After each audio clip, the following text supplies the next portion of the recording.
Many of you will remember the controversial court decision from the spring of 2016 in which David and Colette Stephan from southern Alberta were found guilty of not providing the necessaries of life for their 19-month-old son Ezekiel. Now, he died from what the Crown alleged was bacterial meningitis. They appealed but lost that court case, but later the Supreme Court of Canada granted them a retrial, which they won last summer. But hey, the Crown has appealed that. Joining me now from northwestern Alberta is David Stephan via Skype. David, thanks for your time today. Thank you for having me on, Hal. Now, how did you feel after finally winning the last court case? It was really great to finally have that chapter of our life kind of come to a close, or at least we thought. So, we realized that we had gotten enough of the evidence to bring forth the truth, and that the judge made the appropriate decision based on what was presented to him. And so we were really, really happy for that. Now, on the other hand, how do you feel about learning that the Crown has decided to appeal, which means you have to go through the whole process yet again? Well, we weren't really overly surprised when the Crown appealed.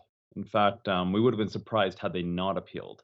And the reason for that is the case law that was established to this last case was very good for parental rights in ensuring that the Crown couldn't bring erroneous charges against parents just for the sake that they have a preference of natural medicine over allopathic medicine. Um, and so it was a beautiful thing for parents and for natural medicine, or not but medicine choice or medical choice here in Canada. And so what the Crown now has to prove is that medical attention would actually make a difference in order to establish it as a necessary of life. And so that was a really beautiful thing, rather than saying, well, you didn't take your child to the doctor. We feel you should have taken your child to a doctor sooner, even though there's no evidence that it could help. Um, Now you're a criminal for doing that. And so now they have to prove that. So that's a very beautiful thing. And so we're not surprised, but we're ready to move forward. Now, the original medical examiner found that Ezekiel died of bacterial meningitis, but Judge Claxon sided with the defense expert, the former chief medical examiner of Alberta, who said the cause of death was actually a lack of oxygen. So judges are not medical experts, David, but they do have to make a judgment. Why do you think the judge agreed with your defense expert? There's a number of reasons. One, there was no scientific basis to say that Ezekiel had bacterial meningitis. So what the judge did conclude is that based on all the scientific evidence that was put forward to him, the meningitis that Ezekiel had at autopsy was viral in nature, which there's not a whole lot of treatments that you can do for that. Second to that, he says that it wasn't even the meningitis that Ezekiel had that caused Ezekiel to stop breathing. It had not been well established enough in the brain to even cause any damage. And so we hypothesized that actually Ezekiel likely contracted that meningitis while in hospital, because he didn't have the symptoms of it previous to hospital, as well as he was on a steroid treatment that compromised his immune system for the entirety of his stay in the hospital. So it's more likely that that took place. And that came out as evidence in the court that both medical examiners testified to that being possible, that he contracted the meningitis during his hospital stay. And so we still don't know exactly why Ezekiel stopped breathing, but there was evidence presented to the judge that said it was likely due to an obstruction of the airway, hypothesis being croup, could have been something else, and that had he been able to be intubated, had Ezekiel had available to him the proper equipment necessary for him in that moment in an ambulance, he would have most likely lived. And that was the evidence that was brought forward to the judge, and there was actually scientific evidence to substantiate it. And so he went with what would have been most probable based on the legitimacy of the evidence that was presented to him. Now, the Crown says the judge erred by insisting prosecutors had to prove taking Ezekiel to the doctor would have saved his life. Now, the Crown also pointed out in his decision that the judge noted that the Nigerian-born medical examiner spoke with a strong accent that was hard to understand. This, they argue, indicates a reasonable apprehension of bias. Your thoughts? Yeah, not the case at all. The reason why the judge made those comments is it was his duty to do so, because we had brought that up as the defense as one of the issues in regard to the weight of the evidence, or even the doctor being qualified as a medical expert, being that we couldn't understand largely a lot of what he was saying. Um, Madam transcript was having a problem figuring out what he was trying to say when she was doing all the typing. It was a really hard. It was hard to comprehend any of the evidence that he was bringing forward, and so we brought that forward as one of our arguments. And so when the judge made those comments, it was purely in response to our arguments about him even being qualified as an expert. So he didn't go out of his way to make these comments. He was merely addressing our comments, and yet he still qualified Dr. Adiagbo as a medical expert in his field, and said that the lack of being able to understand him merely goes to the weight of evidence, because if you can't understand the evidence, there's nothing you can do with it, right? And so that's what he did. Will the Crown still need to prove taking Ezekiel to the doctor would have, in fact, saved his life? That would be a good thing, if they have to prove that, because in fact, it would be illogical to not have to establish something as being necessary, as in it would make a difference, in order to convict somebody of failing to provide a necessary of life. So if a clear-cut case, if somebody dies from dehydration, if a child dies from dehydration, and it's obvious they were under the care of a guardian or a parent, then of course that parent could be charged for failing to provide necessary of life. That's just a given, that water being deprived from a child is going to cause dehydration to the point of death. And so what the Crown has to do is prove that the medical attention that they claim would have changed the outcome, though they can't prove that it would have changed the outcome at all.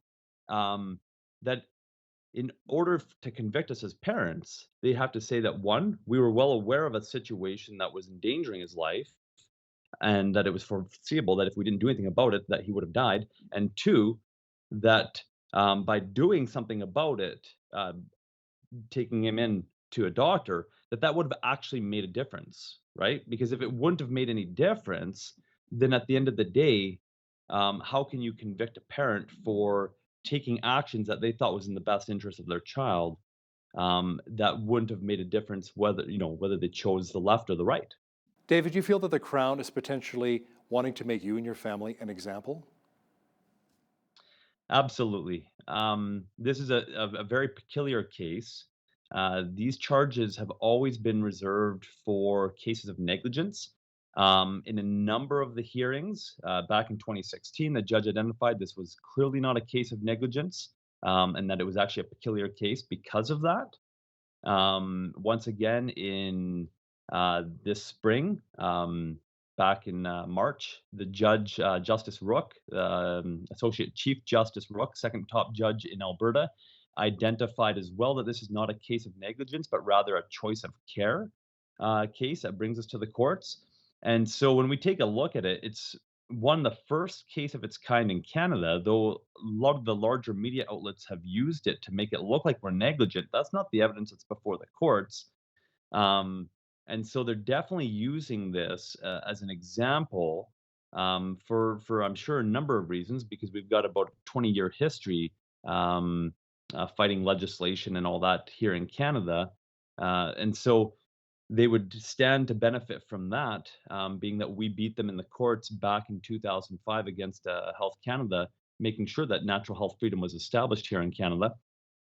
But further to that, they're starting to move forward. This is the first case of its kind, but there's more cases that have begun to come forward wherein it seems to be an attack on parental rights, um, parents that don't quite fit the mold. So if they're having home births, if they're doing their homeschooling, if they have more of an alternative lifestyle, different diet, religion seems to be a common factor amongst the parents that they're targeting.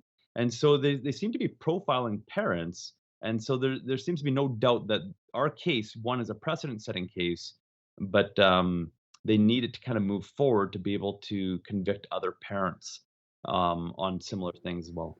Let's talk about the hole that Ezekiel's death has left in your life. How are you, Colette, and your family coping right now? Uh, as you can imagine, it's been extremely tough. There's no doubt about that. We were left with an absolute emptiness. He has one older sibling, And so at the time that Ezekiel passed away, we were left with our 4-year-old son, Ezra.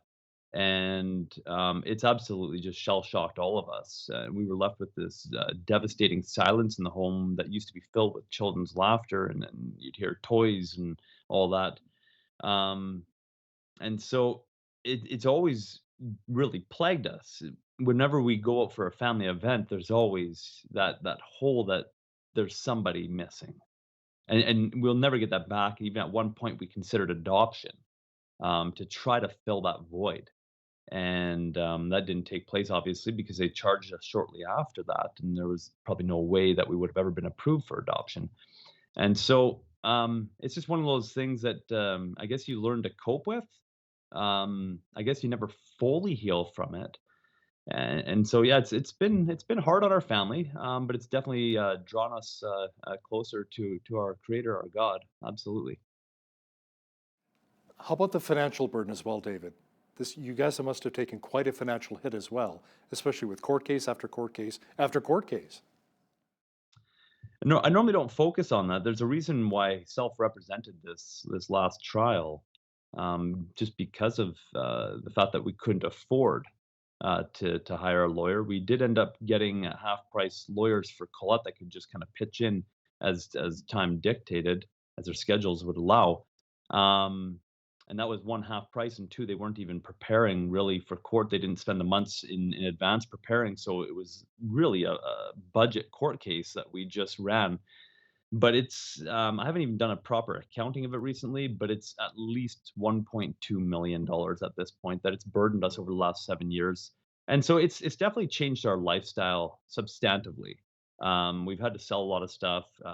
Our standard of living obviously has changed. Our day to day activities have changed. Family vacations have changed. Everything's changed, right? Um, so yeah, it's definitely had a devastating effect that way. But in the grand scheme of things, the financial burden is but a drop in the bucket compared to the emotional burden that it's placed on our family. Now, do you know when the appeal will take place? The appeal will take place on June 11th. Interestingly, on my birthday, so That's my a birthday day as that I well, won't. June 11th. Wow. Well, there we go. We can all hopefully we all have something to celebrate on June 11th beyond just our birthdays. So um, which is interesting because that'll be 3 years in a row that the Crown has ensured that something's been scheduled on my birthday, which seems to be an interesting tactic that they take to try to, maybe put a little more salt in a wound. But I'm not really a big fan of birthdays anyway, so it doesn't really wear on me that way. But Now, you believe that Alberta Health Services should also be held responsible. Can you explain? absolutely. What's come out in the preliminary trial in 2014, in the trial proper in 2016, and then once again in trial proper 2019, it was clear evidence that Alberta Health Services was made aware that the ambulances in the Southern District were not properly equipped. They were made aware of that for about a year prior to Ezekiel needing that equipment. Um, and they did nothing about it. The paramedics were the ones requesting that equipment, and Alberta Health Services refused to honor those requests. And so Ezekiel gets into an ambulance and he goes anywhere from 8.5 to 12 minutes without oxygen. 1 week later, after this incident, Alberta Health Services finally honors those requests and actually puts the proper equipment in those ambulances. And so, what that in essence constitutes is criminal negligence. The fact that they were made aware of a situation that was endangering lives and they did nothing about it. And then ultimately, with the judge's ruling, it just substantiates that it was criminal negligence resulting in death, being that it was hypoxic injury due to oxygen deprivation within that ambulance that caused Ezekiel's death. And so that's a very serious charge here in Canada, up to 25 years. And so um, it's just really ironic that the Crown, having this information made available to them, re- uh, supposed to be seeking justice to deter people from engaging in criminal acts, are not laying charges against anybody in Alberta Health Services. It's just really interesting. David, media coverage placed much of the focus on asking questions like, why were these parents treating their child, Ezekiel, using fruit juice and garlic instead of taking him to see the doctor. How do you respond to that? Well, first of all, from a parent's perspective, there was nothing alarming about Ezekiel's condition that would have warranted taking him into a doctor. He wasn't displaying signs of pain. Um, he wasn't crying. There was nothing going on that tugs at your heart, right? That says, well, it's beyond our control now. So there was not. So the contrast of treating him versus taking him into a doctor, that wasn't even really a factor. And the second thing is that where they're getting their information about treating him with fruit juice and garlic is interesting because we would give Ezekiel and Ezra a daily smoothie, which had fruit juice and berries and some protein and some omega fatty acids and some vitamins and minerals in there, as well as some greens. And so that was just something that they got on a daily basis, whether they were sick or not. So it's not even that we were treating him with what they're claiming we were treating him with. That's called food. That's what they get on a daily basis.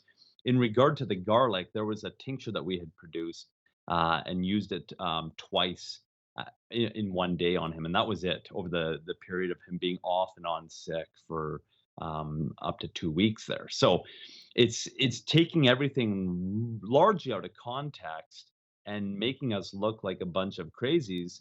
And I think the reason that they're largely doing that is to make it look like it's not a peculiar case, but that this is a case of negligence, which it is not, and trying to get the public behind a conviction on this case when there shouldn't be a conviction in this case at all.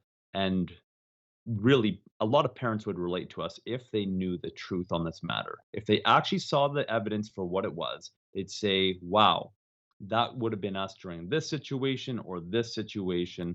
And so I think there's a lot of misleading information coming out to try to sway the public opinion on it. David Stephan, the father of little Ezekiel, who will be once again defending his beliefs in a court of appeal in June of 2020. David, thanks so much for your time. Thank you, Hal. On behalf of all of us here at Bridge City News, I'm Hal Roberts. God bless, and thanks so much for watching.